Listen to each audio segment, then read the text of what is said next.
Hello and welcome back. In this episode, we'll talk about using Pygame and incorporate some of those controls that you may have already seen back in the old days when you used to play those space shooter games. Anyway, inside this active learning episode, we'll talk to you a little bit about other things in Pygame. Now, we've already talked to you a little bit about the idea of having rectangles and how to manipulate and use the rectangles.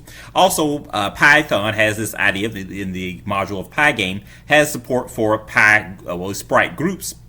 So there's other object behavior that we can actually associate with different things like bullets and other sprite animations and things that are called. So when we call different functions, like if we made a sprite class, we have to create methods, these associated with that object, which they're updates. There's other things you can do if we access things like these sprite groups. We can actually do things to kind of kill the sprite, and you also, when you do things like this, you also can put cooldowns, as we'll talk to you a little about later, but not right now. We're just going to talk to you about as we go over to the computer, to the terminal, and we type up the program or show you how it runs.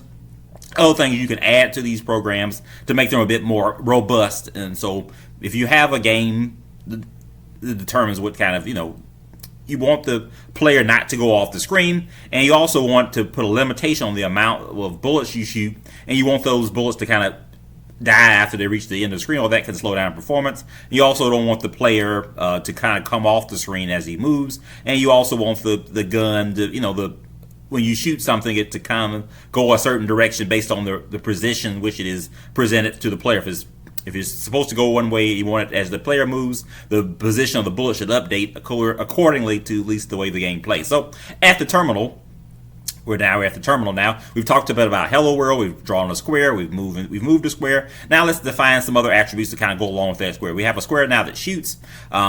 We've defined the object. We'll call this square. The square could be the player, right? So it has width and height of a certain size. It's at n/2. The width and height divided by 2 is the middle of the screen. So with that being said, we can determine that we can append that object, right, for this new bullet to the top of the player, at the top part of that sprite. And so we can do things based on that rectangle that's positioned there. We can update as we iterate over the different parts of the components of that object. We can see if it's at the top part of that bullet of the player object, and we can render accordingly. So this is a pretty quick simple example here where we have to determine the X and Y location of the bullet just right above the player. As we update the position left and right when we move the buttons, the location in which the bullet spawns should be right above the player, and so that's pretty much all you need to do for that. So let's run this quickly and see what's going on there. We have a player, it's a white square, we move it left and right, and then if we press the space bar button, we should be able to shoot a bullet, maybe, and so one problem I've talked to you a little bit about before.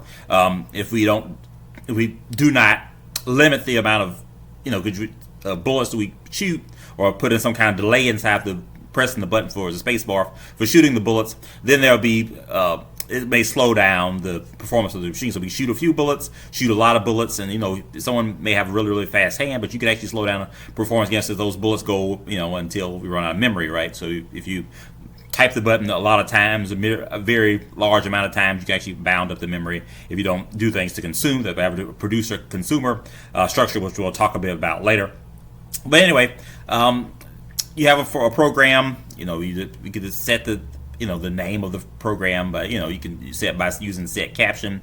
The bullets, they have a velocity, right? You can have an array, a list of elements there, right, for inside your program. There's a speed for the bullet. It has the width and height dimensions just like the other squares that we've spawned, and there's a lot of ways in Python to do a lot of other activities there. So that's pretty much all you need to know how to do to draw a space shooter style shooters. If you played a lot of top-down shooters over the years, it's just, let's just use this. The ship never moves in the world, but the ship kind of goes to the edges and borders of the screen. You shoot the bullets, and that's pretty much what's going on. So in the next video, we'll talk to you about how to make a player that moves around the screen and shoots some bullets, and I will see you in a minute, and we'll talk more about Python.